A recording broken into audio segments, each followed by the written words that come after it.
மத்தேயு 11ஆம் அதிகாரம்.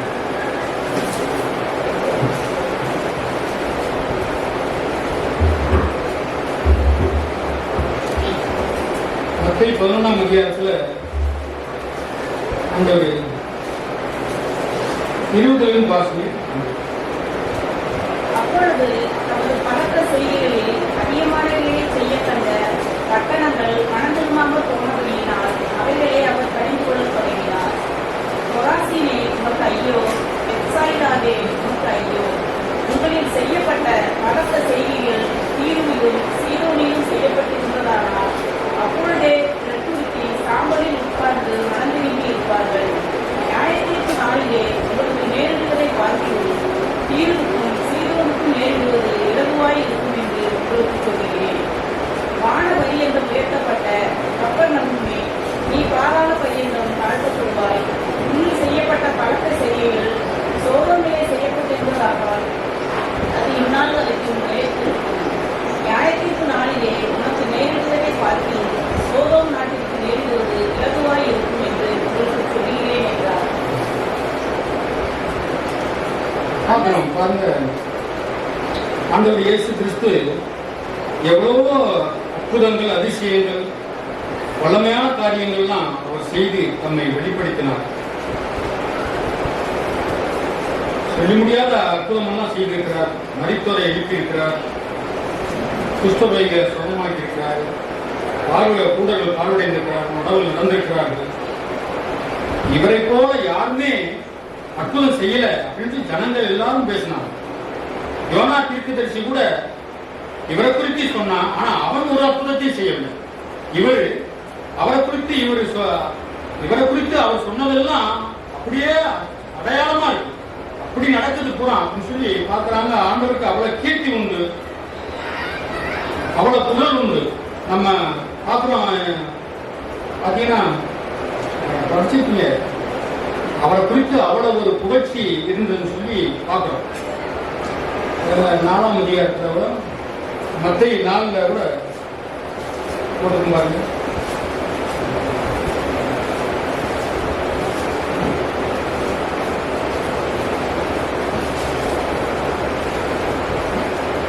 இருபத்தி 4 போட்டிருக்கு. 4:24 அவருடைய கீர்த்தி சீரியா எங்கும் பிரசித்தமாயிற்று. அப்பொழுது பலவித வியாதிகளும் வேதனைகளையும் அடைந்திருந்த சகல பிணியாளிகளையும், பிசாசு பிடித்தவர்களையும், சந்திரோகிகளையும், திமிர்வாதக்காரரையும் அவ்விடத்தில் கொண்டு வந்தார்கள். அவர் எல்லாரையும் அவர் சுஸ்தமாக்கினார். அப்போ அவ்வளவு அற்புதம், எல்லா வல்லமையான காரியங்களை செய்து என்ன செய்யணும்னா மனம் திரும்புடைய. நீங்க வாசித்த மத்தேயு 11ல தமது பலத்த செய்திகளில் அதிகமானவரை செய்ய கண்ட பட்டணங்கள் மனம் திரும்பாம போனபடினால் அவைகளை அவர் கடிந்து கொள்ள தொடங்கினார் சொல்லி பார்க்கிறோம். இவ்வளவு மனம் திரும்பத்தான் இவ்வளவு அற்புதமான வல்லமையெல்லாம் செய்தார். ஆனா அவர்கள் மனம் திரும்பாம கடிந்து கொண்டார். ஆண்டவர் சொல்றாரு, இயேசு கிறிஸ்து செய்திருக்கிற, நான் செய்திருக்கிற இந்த பலத்தை செய்கிற அந்த நாள்ல சோதோமுக்கு செய்திருந்தா, குமாராவுக்கு செய்திருந்தா, தீருக்கு செய்திருந்தா, சீதோனுக்கு செய்திருந்தா, அது இந்த நாள் வரைக்கும் எனக்கு ரட்சிக்கப்பட்டிருக்கும், நினைச்சிருக்கும் அப்படின்னு சொல்றாரு. பாருங்க, நினிவே பட்டணத்துல என்ன செய்தாரு ஆண்டவர்? நினிவேலாம் ஒரு அற்புதமும் செய்யல. ஆனா அந்த ஜனங்கள் மனம் திரும்பினாங்க. என்ன செய்தார்கள்? அவர் யோனா தீர்க்கதரிசி என்ன செய்தின்னு சொன்னார் பாருங்க. யோனாவுல பாருங்க, ஒண்ணு சொல்ல 40 நாள்ல இந்த பட்டணம் கவிழ்க்கப்பட்டு போகும், அவ்வளவுதான் சொன்னார். பாருங்க, யோனா புத்தகத்தை எடுத்து பாருங்க. யோனா 3ஆம் அதிகாரத்துல பாருங்க.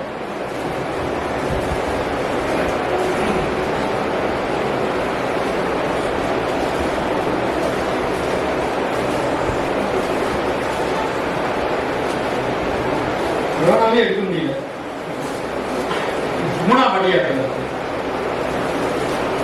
யோனா நகரத்தில் பிரவேசித்து ஒரு நாள் பிரயாணம் பண்ணி இன்னும் 40 நாள் உண்டு, அப்பொழுது நினிவே கவிழ்க்கப்பட்டு போகும் என்று சொல்லுவார். அப்பொழுது நினிவேயில் உள்ள ஜனங்கள் தேவனை விசுவாசித்து உபவாசம் செய்யும்படி கூறினார்கள். பெரியோர் முதல் சிறியோர் மட்டும் வெட்டுடுத்திக் கொண்டார்கள். இந்த செய்தி நினிவேயின் ராஜாவுக்கு எட்டினபோது அவன் தன் சிங்காசனத்தை விட்டு எழுந்து தான் உடுத்தியிருந்த உடுப்பை கழற்றில் போட்டு இரட்டை உடுத்திக் கொண்டு சாம்பலிலே உட்கார்ந்தான்.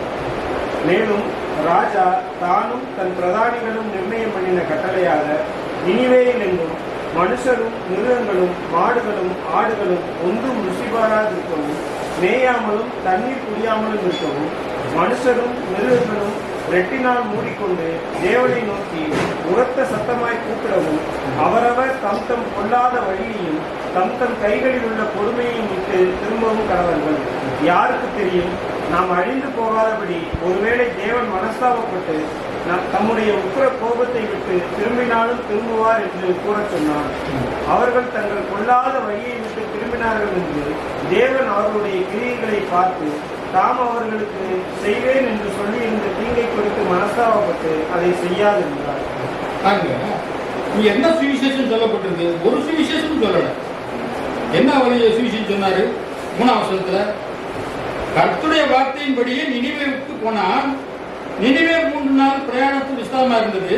நாள்ல யோனா நகரத்தில் பிரவேசித்து 1 நாள் பிரயாணம் பண்ணி இன்னும் 40 நாள் உண்டு, அப்பொழுது நினிவே கவிழ்க்கப்பட்டு போகும் என்று கூறினான். இவ்வளவுதான் சுவிசேஷம்.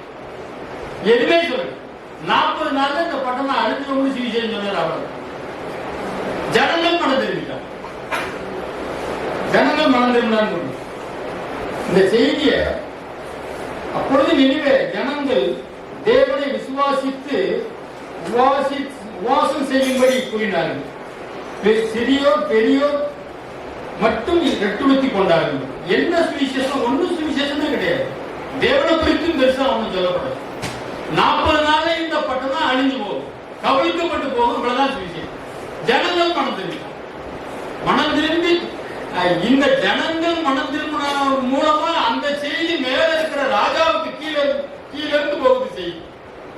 அவர் கீழிருந்து போய் அவர் மனம் திரும்பி எட்டு உடுத்தி சாம்பல் உத்தரவு விட்டு அதனால எல்லாரும் தம்முடைய பொல்லாத வழியை விட்டு மனம் திரும்பினதை தேவன் கண்டு. ஆனா புதிய ஏற்பாட்டுல என்ன பார்க்கிறோம்? நிறைய அற்புதங்கள் அதிசயங்கள், மரித்தோர் உயிரோடு எழுப்புறது, வாழ்வதற்கு ஜீவ வார்த்தை உடத்தில் உண்டே, எங்கு செல்வோம். அப்ப இவ்வளவு வல்லமை தன்னுடைய பலத்தை செய்ய கண்டு ஜனங்கள் மனம் திரும்பவில்லை. ஜனங்கள் எதிலிருந்து மனம் திரும்பல? பாவத்திலிருந்து மனம் திரும்பல. அவர்கள் அற்புதங்களை அதிசயங்களை பார்த்தாங்க, பெய்வர்களை பார்த்தாங்க, சுகமானதை பார்த்தாங்க, சுகத்தை பெற்றாங்க. அப்போட்ட கூட 5000 பேர் போஷித்ததை சாப்பிட்டாங்க. ஆனா தங்கள் பாவங்களை குறித்து மனம் திரும்பல. ஒரு தேவன் தரக்கூடிய வாழ்வு வேணும் என்று மனம் திரும்பல. அவங்க அற்புதத்தை, அதிசயத்தை, சுகத்தை, உலகத்துக்குரிய ஆசீர்வாதங்களை பெற்றுக் கொள்வதற்கு தேவனிடத்தில் வர விரும்பினார்கள். ஆனா பாவத்தில் இருந்து மனம் திரும்புவது யாருக்கும் விருப்பமே. அதனால தேவன் என்ன கடிந்து கொள்ள ஆரம்பிச்சார். கடிந்து கொண்டார். கடிந்து கொண்டுட்டு ரொம்ப வருத்தப்பட்டு தான் அவர் கடிந்து கொண்டிருப்பார். மனம் திரும்பலை. அன்றைக்கு நினிவேக்கு எப்படி இருக்கும்? நியாய தீர்ப்பு நாள்ல நடக்கிறது. இயேசு கிறிஸ்து காலத்துல சத்தியத்தை கேட்டவங்க நினிவே உள்ளவங்களுக்கெல்லாம் ஒரே மாதிரி நியாய தீர்ப்பு இருக்காதுன்னு சொல்லுவாங்க. இப்போ நமக்கு சத்தியத்துல எவ்வளவோ கேட்டிருக்கிறோம். புதிய ஏற்பாட்டை பத்தியும் புதிதும் ஜீவனமான மாற்றத்தை குறித்து நம்ம நிறைய கேட்டிருக்கிறோம். வெளியில அதிகமா அவங்க கேட்டுக்க மாட்டாங்க. அவங்களுக்கும் நமக்கும் ஒரே மாதிரியான அளவுல கேள்வி கேட்கக்கூடாது, நியாயம் கேட்கக்கூடாது. நம்முடைய கேள்வி வித்தியாசமா தான். அப்போ பாருங்க, அதை வாசித்துட்டு ஆண்டவர் என்ன சொன்னார் அதை சொல்லிட்டு 25 மத்தேயு 11:25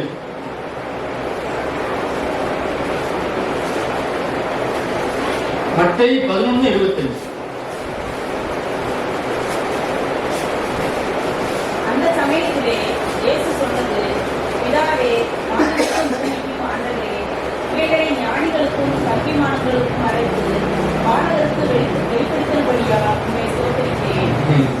ஆம் பிதாவே, இப்படி செய்வது உம்முடைய திருவுளத்துக்கு பிரியமாயிருக்கிறது. சகலமும் என் பிதாவினால் எனக்கு ஒப்புக் கொடுக்கப்பட்டிருக்கிறது. பிதா தவிர வேறொருவனும் குமாரனை அறியான். குமாரனும் குமாரன் எவனுக்கு அவரை வெளிப்படுத்த சித்தமாய் இருக்கிறாரோ அவனும் தவிர வேறொருவனும் பிதாவை அறியான்.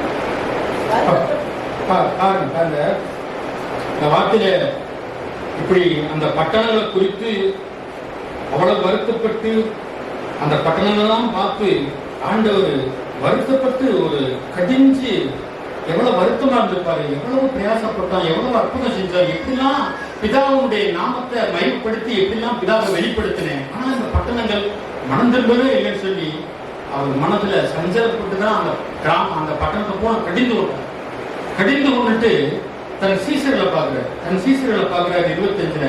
அந்த சமயத்தில் இயேசு சொன்னது, பிதாவே, வானத்துக்கும் பூமிக்கும் ஆண்டவரே, இவைகளை ஞானிகளுக்கும் கல்விமான்களுக்கும் மறைத்து பாடலுக்கு வெளிப்படுத்தினபடினால் உண்மை ஸ்தோத்தரிக்கிறேன். ஆம் பிதாவே, இப்படி செய்வது உங்களுடைய திருவுள்ளத்துக்கு பிரியமா இருந்தது. சகலமும் என் பிதாவினால் எனக்கு ஒப்புக் கொடுக்கப்பட்டிருக்கிறது. பிதா தவிர வேறு ஒருவனும் குமாரனை அறியான். குமாரனும் எவனுக்கு அவரை வெளிப்படுத்த சித்தமா இருக்கிறாரோ அவனும் தவிர வேறொரும் பிதாவை அறியான் அப்படின்னு சொல்றாரு. அப்போ நம்ம ஆண்டவரை வெளிப்படுத்தணும். பரலோகத்தில் இருக்கிற பிதாவாகிய தேவன் தன் குமாரனை உலகத்தில் இருக்கிற ஒரு மனிதனுக்கு வெளிப்படுத்தினாதான் இயேசு ரட்சகர்னு பார்க்க முடியும். வெளிப்படுத்தாவிட்டா அவரு இயேசு ஒரு மதம், இயேசு ஒரு மதம், அவ்வளவுதான். அப்படித்தான் பார்ப்பாங்க, அவர் ரட்சகரை பார்க்க மாட்டாங்க. இதான் வெளிப்படுத்தணும். அப்போ தன் சீசர்களை தான் பார்த்து அவர் சந்தோஷப்பட்டு இருப்பார். பாடகருக்கு வெளிப்படுத்துறது பிதாவுக்கு பிரியமா இருந்தது. இந்த மத்திரக்குண்டுல எவ்வளவோ ஜனங்கள் இருக்கிறாங்க, ஏராளமான பசு போக்குவரத்து நெருக்கடி, மக்கள் தனத்தொகை டவுனுக்குள்ள வரும்போது அவ்வளவு நெருக்கடி, பஸ் கூட அவ்வளவு சீக்கிரம் வர முடியும். விசேஷங்கள் அதிகமே பொதுவா டைட்டா இருக்கும், அதுக்கு விசேஷம்னா ரொம்ப டைட். இப்ப இவ்வளவு ஜனங்கள் இருக்கிறாங்க, ஆனா இயேசு அறிந்தவங்க எத்தனை பேர் இருக்காங்க? ஆண்டவர் அறிந்தவங்க எத்தனை பேர்? கொஞ்சம் பேர் இருக்கும். இந்த இடத்துல எத்தனை பேர் இருக்கிறோம்? கொஞ்சம் பேர் இருக்கும். 10-30 பேர். கொஞ்சம் இந்த ஜனத்தொகைக்கு நம்ம ரொம்ப. அப்போ ஆண்டவர் என்ன சொல்றாருன்னு சொன்னா, அவர் இந்த 12 சீசர்களை இந்த கொஞ்சம் பேருக்கு பிதா வெளிப்படுத்தினாரு என்ன குறித்து சொல்லி அவரை குறித்து அவர்களை குறித்து சந்தோஷப்படுறார். தன் சீசர்களை குறித்து சந்தோஷப்படுறார். என்ன சொல்றாரு? 27 பிதாவே, வானத்துக்கும் பூமிக்கு ஆண்டவரே, இவளை ஞானிகளுக்கும் கல்விமான்களுக்கும் மறைத்து பாடலுக்கு வெளிப்படுத்தினபடியால் உங்களை ஸ்தோத்தரிக்கிறேன். அவர்கள் எப்படிப்பட்டவர்கள்? பெரிய கல்விமான்கள் இல்ல, பெரிய பிரபுக்கள் இல்ல, பெரிய விசேஷமானவங்க, உலகத்துக்குரிய விசேஷமானவங்க யாருமே அதுல ஒருத்தர். பாடலுக்கு தன்னை வெளிப்படுத்துறார். தேவன் எல்லாருக்கும் வெளிப்படுத்த பிரியமா இருந்தாலும் அவருடைய மனதில் இந்த உலகத்தை குறித்த காரியம் தான் இருக்கு, தவிர தேவனை அறியணும் அப்படிங்கிற எண்ணம் இல்லை. அதனால தேவனும் அவர்களுக்கு தன்னை வெளிப்படுத்த விரும்பல. அப்ப பாடலுக்கு வெளிப்படுத்துறார். தன்னுடைய சீசர் மீன் பிடிக்கிறவங்களும் சொற்ப அறிவுள்ளவர்களும் இப்படிப்பட்டவர்களுக்கு வெளிப்படுத்துறாரு. எத்தனை கல்விமான்களும் பொன்னொழிவு பணக்காரன் ரசிக்கப்பட்டிருக்கிறாரு, எத்தனை ஐஸ்வர்யாலும் ரசிக்கப்பட்டிருக்கிறாரு. ஐஸ்வர்யாங்களுக்கும் தேவன் எதிரி கிடையாது. என்ன சொல்றேன்னா, தேவன் பிதாவாகிய தேவன் தன் குமாரனை யாருக்கு வெளிப்படுத்த சித்தமா இருக்கிறாரோ அவர்களை தவிர வேற யாரும் என்ன செய்ய முடியாது. இயேசுவை ரட்சகத்தை அறிய முடியாதுன்னு சொல்றாரு. அப்போ இது எவ்வளவு விசேஷம். இந்த வத்தலக்குண்டுல இவ்வளவு மக்கள் இருக்கும்போது நம்மள தேவன் தெரிந்து கொண்டு ஒரு சரீரமான சபையில வச்சிருக்கிறது எவ்வளவு மேன்மை, எவ்வளவு மேன்மையானது. அது உண்மையிலேயே நமக்கு சந்தோஷமா, உண்மையிலேயே பூரிப்பா இருக்க. தேவன் எங்கள் பரலோகத்தில் இருக்கிற பிதாவாகிய தேவன் தன் குமாரனை எனக்கு வெளிப்படுத்தி, இப்படி சகோதரிக்கு வெளிப்படுத்தி, சகோதரி வெளிப்படுத்தி, இப்படி நம்மெல்லாம் ஒரு இடத்துல கூடும்படி செய்திருக்கிறாரு அப்படின்னு சொல்லி அவர் சந்தோஷப்பட்டார். அந்த 12 சீசனை குறித்து சந்தோஷப்பட்ட, ஆண் பிதாவே, இப்படி செய்வது உங்களுடைய திருவுள்ளத்துக்கு பிரியமா இருந்ததுன்னு சொல்லி சந்தோஷப்படுறேன். என்ன பிதாவே, ஊர் ஊரா சுத்தினேன், ஒருத்தர் கூட வச்சுக்கப்படல, கொஞ்சம் பேர் அது இவ்வளவுதான் அப்படின்னு நான் சொல்லல. கொஞ்சம் பேருக்கு வெளிப்படுத்தினீங்களே, அதற்காக உங்களை ஸ்தோத்தரிக்கிறேன். ஆம் பிதாவே, இப்படி செய்வது உங்களுடைய திருவுள்ளத்துக்கு பிரியமா இருக்கு. அது எவ்வளவு மேன்மையானது, மேன்மையானது நமக்கு தெரியல. பாருங்க, யோவான் சுவிசேஷம் எனக்கு தொடர்ந்து உடல்நல சரியில்லை. நானு அப்படியே நான் சொல்லி போக்கு பண்ணிக்கிட்டே இருந்தேன். ஒரு தடவை விடுறது மாதிரி இல்லை, வரீங்களா வரீங்களா, நல்ல சரியில்லை. அதனால எனக்கு வர்றதுக்கு உந்துதலே கிடையாது. ஆனாலும் தேவனை நம்பியே நான் வந்திருக்கேன். ஆண்டவரே, நீங்க ஏதாவது பேசி எப்படியாவது பக்கம் எடுக்கணும் ஆண்டவரே, நான் அல்ல ஆண்டவரே, எப்படியாவது பேசின ஆண்டவரே அப்படின்னு சொல்லி நான் இருந்த ஒரு பயத்தோடு தான் தேவனிடத்திலிருந்து நான் கேட்டு வந்திருக்கேன். நான் என்ன ஒரு ஆவிக்குரியவனா நான் தேவனை நீங்க பேசுங்க. இன்னைக்கு வந்திருக்கேன், இன்னைக்கு அவர் கூப்பிட்டு நான் வந்திருக்கேன். நான் ஒன்றும் செய்ய முடியாது ஆண்டவரே, நான் மனுஷன் ஆண்டவரே, ஆனா நீ என்னோட இருக்கீங்க ஆண்டவரே, என்னோட தயவா இருக்கீங்க. ஆனா எப்படியாவது நீங்க பேசுனாங்க, நீங்க வெளிப்படுங்க. அப்படித்தான் என்னுடைய ஆவி. அப்ப பாருங்க 13 பாருங்க, யோவான் சுவிசேஷம் 13 பாருங்க, 13 படிங்க. 13:1 பஸ்கா பண்டிகைக்கு முன்னே இயேசு இவ்வுலகத்தை விட்டு பிதாவினிடத்திற்கு போகும்படியான நம்முடைய வேலை வந்ததென்று அறிந்து தாம் இவ்வுலகத்தில் இருக்கிற நம்முடையவர்களிடத்தில் அன்பு வைத்தபடியே முடிவு பரியந்தமும் அவர்களிடத்தில் அன்பு வைத்தார். யாருக்கு அன்பு வைத்தார்? உலகத்துல அன்பு கூர்ந்தார் தான் இருக்கு. இந்த 12 சீசனோட மனதில் வச்சுதான் பேசுறாரு. அப்படித்தானே? 12 சீசனா தாம் இவ்வுலகத்தில் இருந்து தம்முடையிடத்தில் அன்பு வைத்தபடியே முடிவறிந்தும் அவரிடத்தில் அன்பு வைத்தார். அந்த 12 பேர் மேல அவர் அன்பு வைத்தார். பாருங்க, அன்பு வைத்தபடினால 3ஆம் வசனத்தை பாருங்க.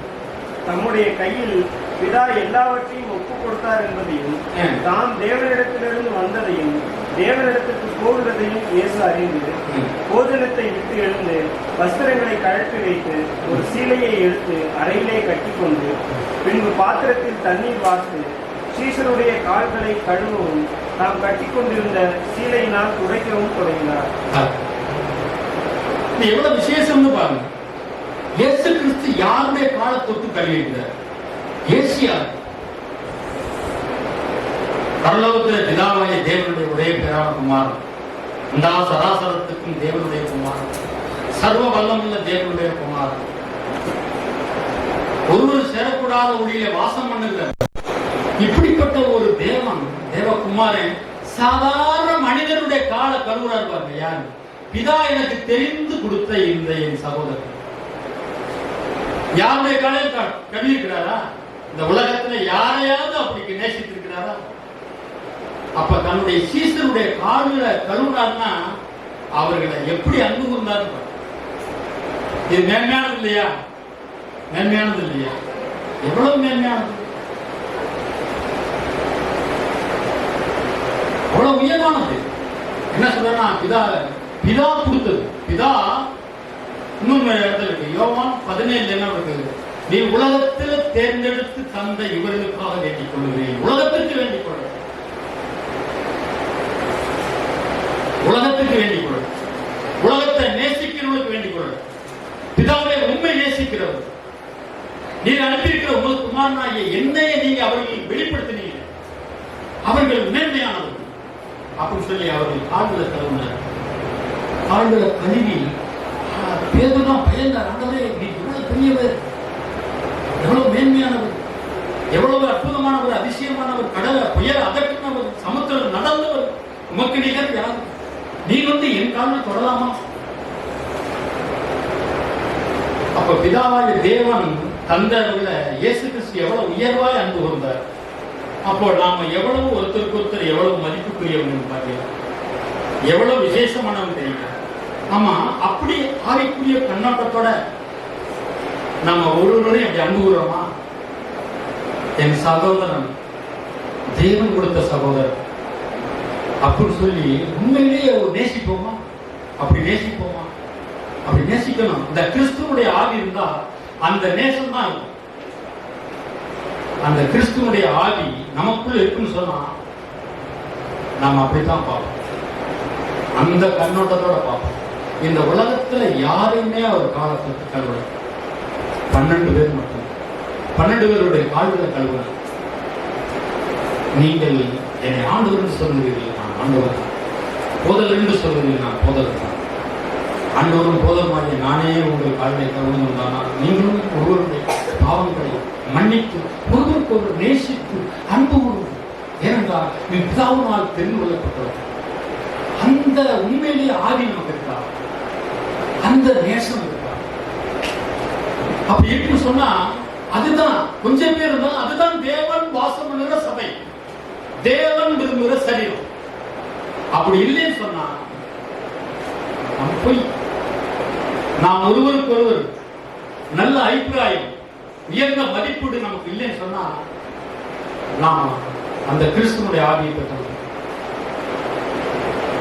நாம் குறை கண்டுபிடிக்கிறதா இருந்தா நெருங்கி பழகினா குறைய கண்டுபிடிச்சலாம்.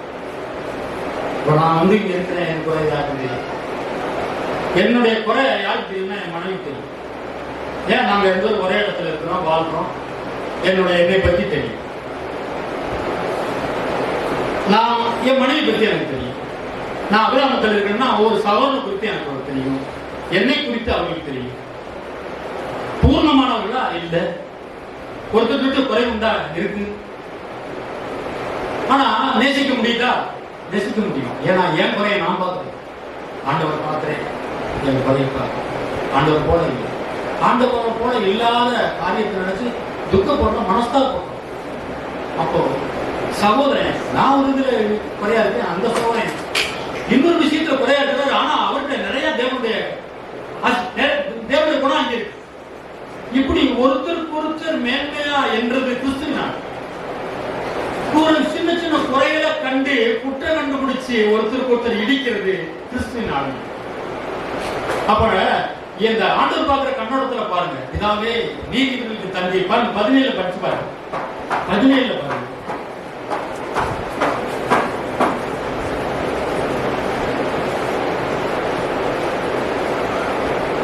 எங்க வருது?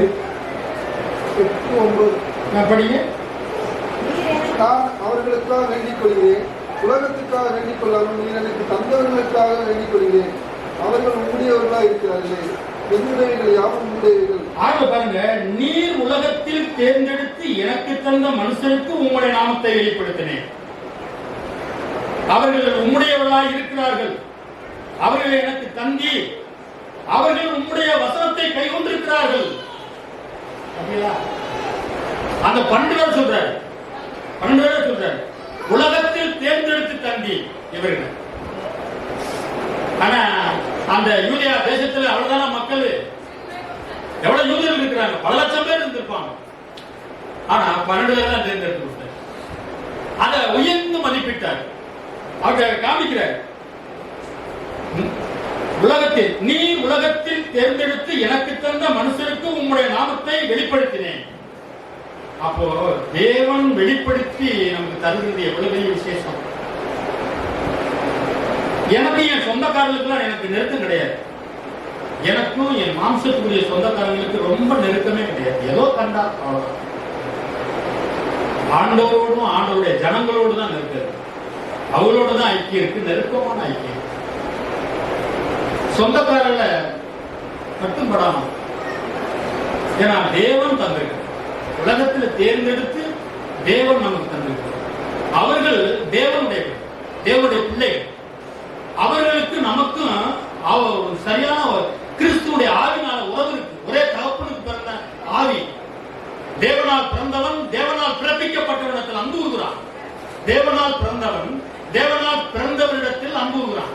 கிறிஸ்துவின் ஆவி எனக்கு இருக்குன்னு சொன்னா அன்பு கூறுவேன், நேசிப்பேன், குறை சொல்ல மாட்டேன். அப்படிப்பட்ட அன்பு ஆண்டவர் வெளிப்படுத்தினார், ஆடுகளை தள்ளினார். அவர்கள் ஒன்றும் பூர்ணமானவர்கள் அல்ல, ஒன்னும் ஆவிக்குரிய தரமே தெரியல, இன்னும் அவர்களுக்கு வெளிச்சமே இல்லை. ஆனா இவர்கள் எனக்கு தந்தவர்கள் பிதாவை கொடுத்தாலும் சொல்லி அந்த 12 பேரை குறித்து மேன்மை பாராட்டினாரு. காட்டி கொடுக்கிறவன் அங்க இருக்கிறான். அவனை காதலை கலப்பினாரு. தேவனிடத்துல பட்சவாதம் இல்லை. பிதா எனக்கு கொடுத்தவர். அப்போ நாம அப்படி நினைக்கிறோம். நாம அப்படி நினைச்சா எவ்வளவு நல்லா இருக்கும், எவ்வளவு கல்லர்ஷிப் இருக்கும், எவ்வளவு ஐக்கியம் இருக்கும். அப்படிப்பட்டவர்களுக்கு தேவன்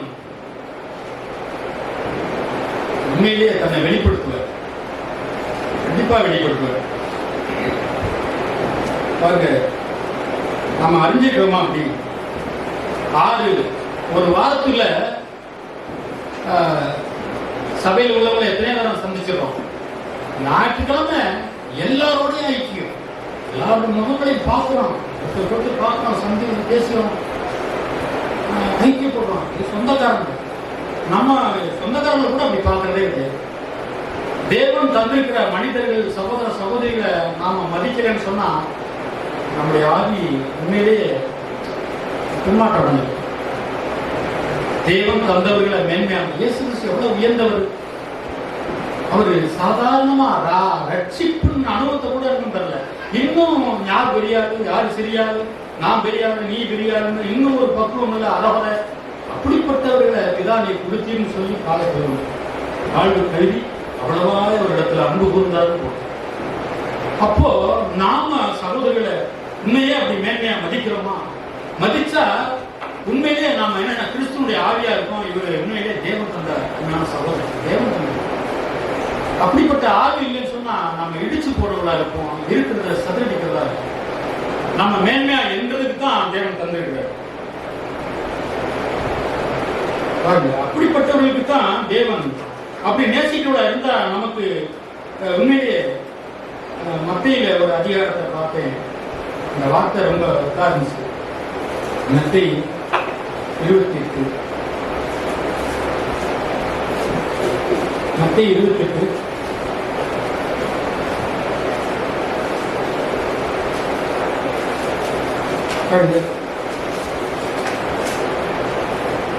18 படிங்க. மத்தேயு 28. அப்பொழுது இயேசு சமீபத்தில் வந்து அவர்களை நோக்கி, வானத்திலும் பூமியிலும் சகல அதிகாரமும் எனக்கு கொடுக்கப்பட்டிருக்கிறது. ஆகையால் நீங்கள் புறப்பட்டு போய் சகல ஜாதிகளையும் சீஷராக்கி பிதா குமாரன் பரிசுத்த ஆவி நாமத்திலே அவர்களுக்கு ஞானஸ்நானம் கொடுத்து, நான் உங்களுக்கு கட்டளையிட்ட யாவையும் அவர்கள் கைக்கொள்ளும்படி அவர்களுக்கு உபதேசம் பண்ணுங்கள். இதோ உலகத்தின் முடிவு பரியந்தம் சகல நாட்களிலும் நான் உங்களுடனே கூட இருக்கிறேன் என்றார். சொல்றாரு, வானத்திலும் பூமியிலும் சகல அதிகாரமும் எனக்கு கொடுக்கப்பட்டிருக்கிறது. ஆகையால் புறப்பட்டு போய் சகல ஜாதியையும் சீசராக்கி அப்படின்னு போடுறது. வானத்திலும் பூமியிலும் சகல அதிகாரம் அவருக்கு கொடுக்கப்பட்டிருக்குன்னு சொன்னா எவ்வளவு ஒரு பவர் இருக்கு ஆண்டவருக்கு. சகல அதிகாரமே எனக்கு இருக்கு. ஆகையால் அப்படின்னு சொல்லி சீசர்களை பார்த்தா சொல்றாரு, நீங்க என்ன செய்யுங்க, சீசர்களை பார்த்து சகல ஜாதிகளை சீசராக்கி பிதா குமாரன் பரிசுத்த ஆவி நாமத்தினால அவருக்கு ஞானஸ்நானம் கொடுங்க. நான் உங்களுக்கு கட்டளையிட்ட யாவையும் அவர்கள் கைகொள்ளும்படி அவர்களுக்கு உபதேசம் பண்ணுங்க. உலகத்தின் முடிவிலிருந்தும் சகல நாட்களிலும் நான் உங்களோட கூட இருக்கிறேன். இதை யோசிச்சு பாருங்க. வானத்திலும் பூமியும் சகல அதிகாரம் எனக்கு கொடுக்கப்பட்டிருக்கு. வானம் எவ்வளவு, பூமி எவ்வளவு, பூமி எவ்வளவு பெருசு, பூமி எவ்வளவு பெருசு. இந்த பூமி முழுவதும் அவருக்கு அதிகாரம் இருக்கு. வானத்திலும் அதிகாரம். ஒரு தேசம் கூட அவங்களுக்கு பூமியில கூட ஒரு எல்லை தான், அதுக்கு அடுத்துதான் வேற நாடு. அந்த வானத்துக்கு மேல எங்களுக்கு ஒரு எல்லை வச்சிருக்கிறாங்க. இதுக்கு மேல எந்த நாடு எந்த பிளேட்டும் வரக்கூடாது. எல்லாம் எங்களுடைய வானத்தை கூட எங்களுடைய வெள்ளி விருந்தைய நாங்கள் கவர் பண்ணி வச்சிருக்கோம். அந்நிய நாடுலாம் வந்து வரக்கூடாது, வந்தா ஸ்கூப் பண்ணிடுவோம். அப்போ தன் தேசத்தை எல்லையை காக்கிறதுக்கு அவங்க பல கோடியை செலவழிச்சு ஆயுதங்களை கண்டுபிடிச்சு என்னென்னத்தையும் பண்ணிட்டு இருக்காங்க. நான் யோசிப்பாங்க, வானத்துக்கும் பூமிக்கும் சகல அதிகாரம் எனக்கு உண்டுன்னா வானத்துல எவ்வளவு அதிகாரம் இருக்கு, பூமியில எவ்வளவு அதிகாரம் இருக்கு. ஆனா வானத்துக்கும் பூமிக்கும் சகல அதிகாரம் எனக்கு இருக்கு. ஆனா என் பிரச்சனையை நான் நினைக்கிறேன் பாரு. இயேசுவினால் தெரிந்து கொள்ளப்பட்ட சீசன் தேவனுடைய குடும்பம் எனக்கு ஒரு வருமானத்தை தேவன் தர முடியாது. என் பிள்ளைகள் எல்லாம் நடத்துறது எப்படி கவலையா இருக்கு அப்படின்னு சொல்றது எவ்வளவு அறியாமை, எவ்வளவு தேவனை துக்கப்படுத்துறது. என் பிரச்சனையை தீர்க்க முடியாது, எங்க சபையில் உள்ள பிரச்சனையை தீர்க்க முடியாது. தேவன் வானத்துக்கு பூமிக்கும் சகால அதிகாரம் கிடையாது. தெய்வம் மழை இல்லை, எங்க ஊர்ல விவசாயம் மழை இல்லை, விதைச்சோம் முளைச்சு மேனிக்கு அப்படியே வயசு போயிட்டே இருக்கு. சிலது கருகுது, கவலை கருது, இன்னும் மழை இல்லை. இந்த வசனத்தை வாசிக்கிற வானத்துக்கு பூமிக்கும் சகல அதிகாரம் எனக்கு கொடுக்கப்பட்டிருக்கிறது. நான் உங்களை விட்டு விளைவதில்லை. அந்த இது எல்லாருக்கும் நேரிடுறது தானே. மழை பெஞ்சு விவசாயம் வர்றது, விலை இருந்து போறது வர்றது எல்லாருக்கும் உரியது தானே. எனக்கு தனியாக நேரிடுது. மனுஷனுக்கு வரக்கூடிய நோய் துன்பம் எல்லாருக்கும் நேரிடுது தானே. எனக்குன்னு விசேஷமா ஒண்ணு வந்திருக்கு, எனக்குன்னு விசேஷமா ஏதாவது ஒரு சோதனை வந்திருக்கா? இல்ல உலகத்துக்கு நேரிடுகிறது தானே. ஆனா அந்த சீசன் கவலைப்பட்டு நொந்து ஆண்டவர் அப்படி நினைக்கிறது ஆண்டவர் எவ்வளவு துக்கப்படுத்தணும், எவ்வளவு துக்கப்படுத்தும். பூமியில சகல அதிகாரம் எனக்கு கொடுக்கப்பட்டிருக்கு. பூமி எவ்வளவு பெருசு, அதுல இந்தியா எங்க, நம்ம இருக்கிற நம்ம எங்க, நம்ம பிரச்சனை எங்க, நம்ம பிரச்சனை அவருக்கு போச்சு. ஆனாலும் அவிசுவாசம் பண்றோம். தேவனை எவ்வளவு துக்கமா இருக்கும். வானத்துக்கும் பூமிக்கும் எனக்கு சகல அதிகாரம் கொடுக்கப்பட்டிருக்கு. அவ்வளவு அதிகாரம் உள்ள தேவன் என்னை எப்படிலாம் நடத்துவார். நான் எதை குறித்து கவலைப்படணும், எதை குறித்து நான் வந்து நூலா போகணும், எதை குறித்தும் கவலையே கிடையாது. ஏன்னா வானத்துக்கும் பூமிக்கும் சகல அதிகாரம் என் ஆண்டவர் கொடுக்கப்படும். நான் விசுவாசத்தோட தேவனுடைய பலத்த கரத்துல அடைந்து நான் வாழ்ந்தார். அப்படி இருக்கும்னு சொன்னா எவ்வளவு நல்லா இருக்கும். எவ்வளவு நான் சொன்னது போல தேவன் தேர்ந்தெடுத்து தந்திருக்கிறார். ஒருத்தருக்கு நேசித்து குறைகளை காணாம ஒழுக்கத்தை எவ்வளவு நல்ல விஷயம் இருக்கு. நல்ல விஷயத்தை மேன்மையா எண்ணி நம்ம ஐக்கியப்படலாமே. தேவன் நம்ம மத்தியில பலமான காரியங்களை செய்வாரே. ஆண்டவர் நல்லவர். வானத்துக்கும் பூமிக்கும் சகல அதிகாரம் உடையவர். நம்மளை கைவிடுவதே, நம்மளை ஒருபோதும் அவர் என்ன செய்யறதில்லை, கைவிடுவதே. சதாகாலம் முடிவடைந்து உங்களோடு கூட நான் இருக்கிறேன். நான் இதை வாசித்து என்னை குறித்து சந்தோஷப்பட்டு நான் சகோதரருக்கு அப்படி சொல்லும்போது, நீங்க விவசாயம் பண்ணீங்க, காசு நஷ்டமாயிருக்கு, அதெல்லாம் சரிதான். ஆனா ஆண்டவர் நம்மளை ஒரு காலம் கைவிடணும், ஒரு காலம் கைவிடணும். ஆண்டவர் ருசித்தவங்க சொல்லுவாங்க, எவ்வளவு காரியங்கள் நடந்திருக்கு, எவ்வளவு விபத்துகள், எவ்வளவு வேதனைகள், எவ்வளவோ காரியம் நம்ம லைஃப்ல நடந்திருக்கு. என்ன அதனால இழந்தது என்ன?